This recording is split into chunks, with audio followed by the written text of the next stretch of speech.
Assalamu alaikum, this is Ns Romman. Welcome back to Ns Studio Vlogs and welcome back to another brand new video. Bros, আমি কিন্তু আসলে খুব বেশি excited. কারণ কি জানেন, আমার অনেক দিনের স্বপ্ন আমি লাদাখ যাব। আজকে অলরেডি বাড়ি থেকে বেরিয়ে গেছি লাদাখ যাওয়ার জন্য।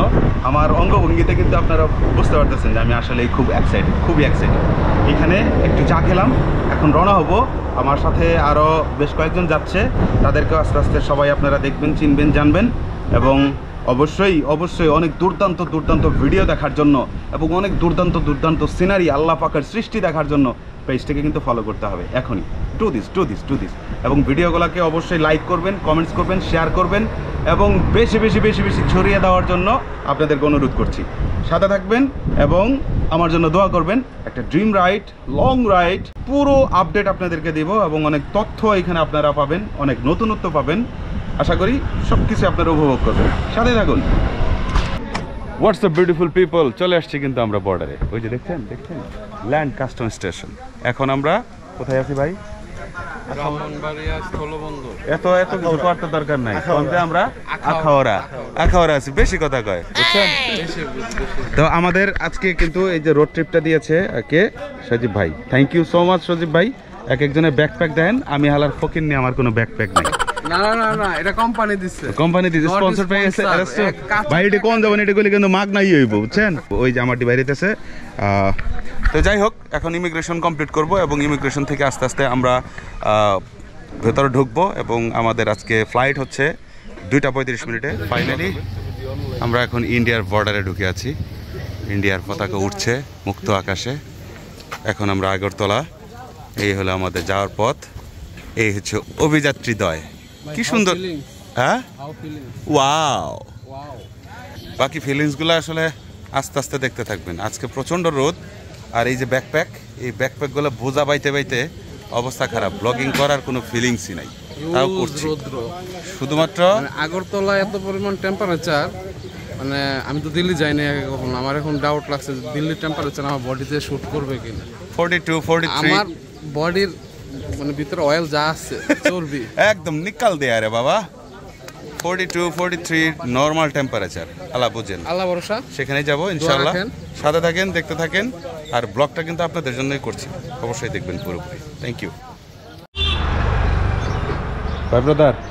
ইমিগ্রেশন পার করে ফেলছি, সব কিছু প্রসেসিং ওকে হয়ে গেছে। এখন আমরা আসলে টাকাটা রুপিতে কনভার্ট করতেছি। এইখানে আগরতলাতে, মানে আগরতলার এই রোডটাতে, ইন্ডিয়ার বর্ডারের এই পাশটাতে বেশ কিছু মানি এক্সচেঞ্জের দোকান আপনি পেয়ে যাবেন, যেখান থেকে আপনি মানি এক্সচেঞ্জ করতে পারবেন, ডলার বানাইতে পারবেন, রুপি বানাইতে পারবেন, সব কিছু করতে পারবেন। বাট একটু যাচাই বাছাই করতে হবে। আপনাকে একটু কথাবার্তা বললে আপনি একটা ভালো রেট পাবেন। সবার কাছ থেকে যাচাই বাছাই করবেন, সবচেয়ে বেশি রেট যে দিবে তার কাছ থেকে আপনি টাকাটা কনভার্ট করবেন।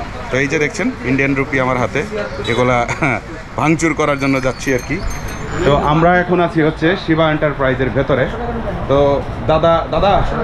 দাদা তোমার নাম কি? আমার নাম মিঠুন দাস। আচ্ছা দাদা আমাদেরকে আজকে সবচেয়ে ভালো একটা রেট দিয়েছে। এখানে শিবা এন্টারপ্রাইজের ওনার হচ্ছে দাদা। এই যে টাকা গুনছে রহমতুল্লাহ পাশা।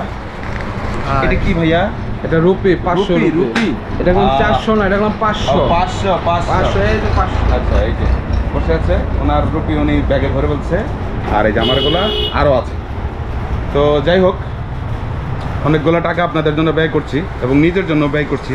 অবশ্যই ভিডিওগুলো বেশি দেখতে হবে এবং শেয়ার করতে হবে। সাথে থাকুন। যাচ্ছি এখন এয়ারপোর্টের দিকে। এই হচ্ছে বাংলাদেশ এবং ইন্ডিয়ার যে বর্ডার, সে বর্ডার কাঁটাতারের বেড়া। আসলে ওই দেশ আর এই দেশের ভিতরে খুব একটা বেশি তফাৎ নাই, তারপরেও দেশভাগ বলতে কথা, দেশভাগ হয়ে গেছে। ভাষাও এখন পর্যন্ত একই আছে। হয়তো আমরা যত সামনে যাব তত ভাষা চেঞ্জ হতে থাকবে, পরিবর্তন হতে থাকবে। একদম আমরা যে ব্যাকপ্যাক নিচ্ছি, মোটামুটি মনে হইতেছে যে আমরা মাস 6 জন্য বাইরে গেছি। কি বলো আবেগ? একদম। বাই দ্য ওয়ে, পরিবেশটা কিন্তু খারাপ না, ভালোই উপভোগ করছি। Oh my God! তো এখন আমরা যাবো আগরতলা এয়ারপোর্টে, দেখা হচ্ছে সেখানে।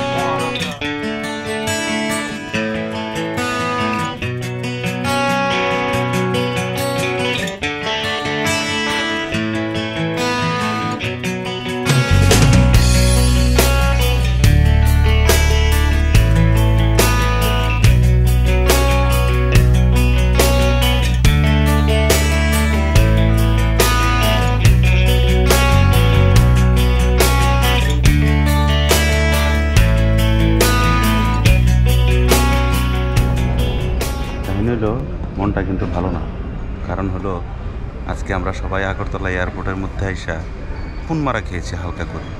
হ্যাঁ, সঠিক শুনেছেন, আমরা পুনমারা খেয়েছি। আমি কি পুনমারা খাইছি সেটার জন্য অপেক্ষা করেন। দিল্লি পৌঁছাইতে যদি পারি ইনশাল্লাহ দিল্লি পৌঁছে আপনাদের সাথে সে ব্যাপারটা বলবো। আর এই যে পাশাও খেয়েছে হালকার উপরে, আর ওই যে আবেগে খেয়েছে হালকার উপরে। তবে ওরা হালকার উপরে খাইছে, বাট আমার একটু ঝড়ের গতিতেই গেছে আর কি। সো বেশ কিছু তথ্য আপনাদেরকে জানিয়ে রাখছি। সেটা হচ্ছে যে অনেকেই হয়তো জানেন যারা এয়ারবাসে আসলে যাতায়াত করেন, বাট আমি তো this is the first time for me, that's why আমাকে অনেক কিছুই ওই নিচে রেখে আসতে হয়েছে। হ্যাঁ, ওই নিচে, যেটা ছাড়া আমার সারাদিন চলে না। অনেক কিছু মানে সেইগুলা হচ্ছে মডার্ন যুগের সাথে মানে ভিডিওতে তো আসলে অনেক কিছু বলতে পারতেছি না, বুঝতে পারছেন? অনেক কিছু বলতে পারতেছি না, যার কারণে সমস্যা, বাট মানতেও পারতেছি না। যেহেতু বাইক রাইডে যাচ্ছি, বাঞ্জিকট নিয়ে কিন্তু এয়ারপোর্টে কেউ আসেন না। আমার বাঞ্জিকট রেখে দিচ্ছে দুইটা। কেবিনে নেওয়া যাবে না, লাগেজে দেওয়া যাবে। আর আমরা লাগেজেও 1000 টাকা ফাইন খেয়েছি, আরও অনেক ফাইন খেয়েছি। শিক্ষার কোনো বয়স নাই, মানে এই টাকার উপর দিয়ে শিক্ষাটা গেল আর কি। এটা একটু খারাপ লাগতেছে। হ্যাঁ, আরও বিস্তারিত তথ্য জানার জন্য ভিডিওটা দেখতে থাকুন, সাথে থাকুন। আর now we are going to our flight. Thank you so much.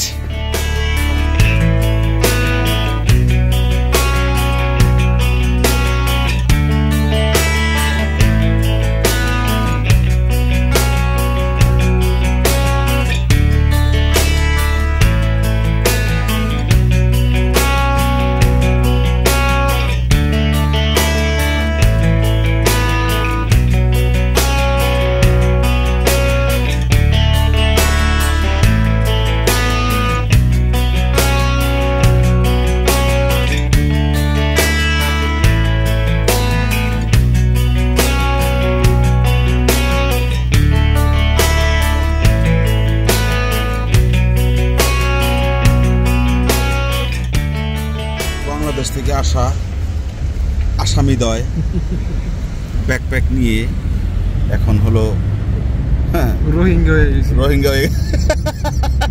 Rohingya হয়ে গেছে। এখন আমরা ছোট্ট একটা ট্যাক্সি ক্যাবে যাচ্ছি কারলবাগ।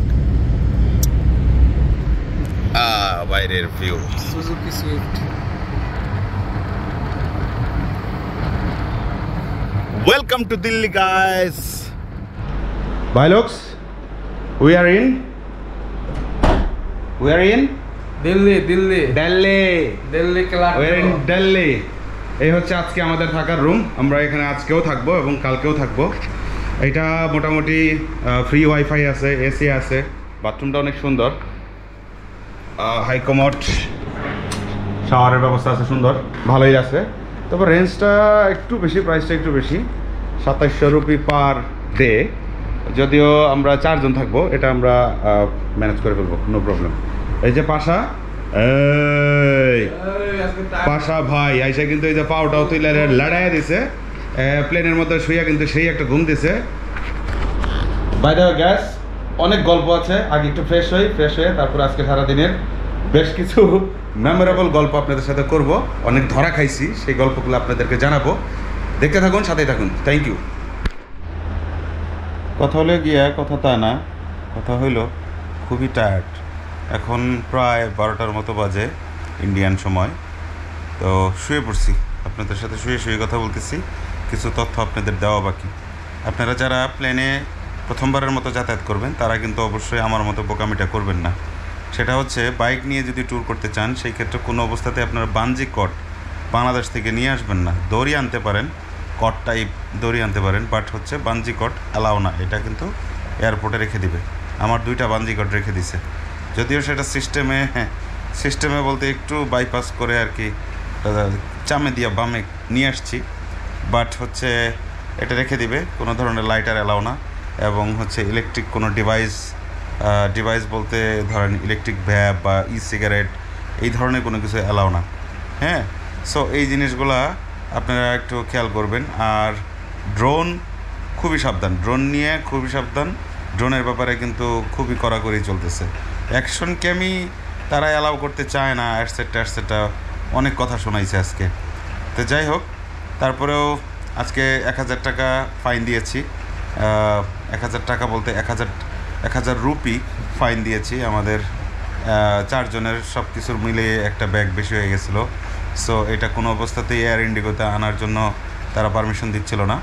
দ্যাটস ওয়াই 1000 রুপি ফাইন দিয়ে আমাদের আসলে আসতে হয়েছে। যাই হোক, তো আরেকটা কথা বলে রাখি, সেটা হচ্ছে যে আপনারা দিল্লি এয়ারপোর্টে নামার পরে দিল্লি থেকে যারা কারলবাগে থাকতে চান, বাইকটা ভাড়া নিতে চান, তারা কিন্তু অবশ্যই উবার থেকে আপনারা প্রাইভেটটা আসলে ঠিক করবেন। উবার অ্যাপস থেকে করতে পারেন।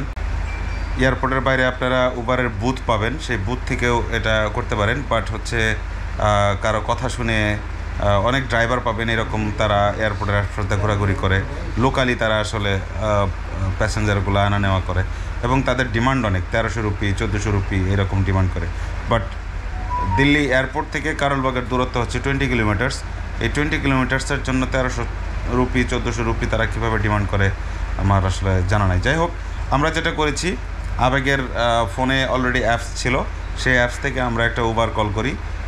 আমাদের অলমোস্ট 530 রুপি লেগেছে আর কি 4 জনে। আর আমাদের সাথে প্রচুর ব্যাগ অ্যান্ড ব্যাগেজ ছিল। আর যাই হোক, 530 রুপি এটা আসলে আমাদের জন্য ঠিক আছে। বাট 1400 রুপি 20 কিলোমিটার্সের জন্য ইটস টু মাচ এক্সপেন্সিভ। আসলে বুঝেন তো, দালাল টাইপ লোক বা ব্রোকার টাইপ লোক এটা সব জায়গায় আছে। তো যাই হোক, আজকে আসলে ঘুমে চোখে দেখতেছি না, রেস্ট প্রয়োজন। আমরা মাত্র রাতের ডিনারটা শেষ করলাম, এখন রুমে চলে আসছি। তো যারা মোটামুটি আমার ভিডিও দেখেন তাদেরকে তো অবশ্যই ধন্যবাদ জানাচ্ছি, এবং যারা আমার পেজে নতুন আছেন এবং চ্যানেলে নতুন আছেন তাদেরকে অবশ্যই বলব পেজটিকে ফলো করুন এবং চ্যানেলটিকে সাবস্ক্রাইব করুন। সেই সাথে লাইক, কমেন্ট, শেয়ার তো অবশ্যই করবেন। দেখা হচ্ছে পরবর্তী ভিডিওতে। এবং আগামীকাল আমরা যেটা করব সেটা হচ্ছে আমরা কারলবাগ থেকে বাইক ভাড়া নিব। আমরা 4 জন, আমি, রহমতুল্লাহ পাশা ভাই, আবেগ এবং হচ্ছে তপু, আমরা 4 জনে 4টা বাইক ভাড়া নিব। এই বাইক আমরা কীভাবে ভাড়া নেই, কীভাবে কী করি সেটা দেখতে পাবেন আপনারা নেক্সট ব্লগে।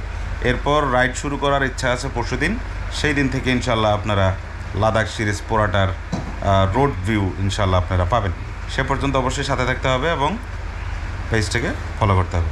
ভালো থাকেন, সুস্থ থাকেন। আসসালামু আলাইকুম, টাটা, বাই বাই, ফেজ।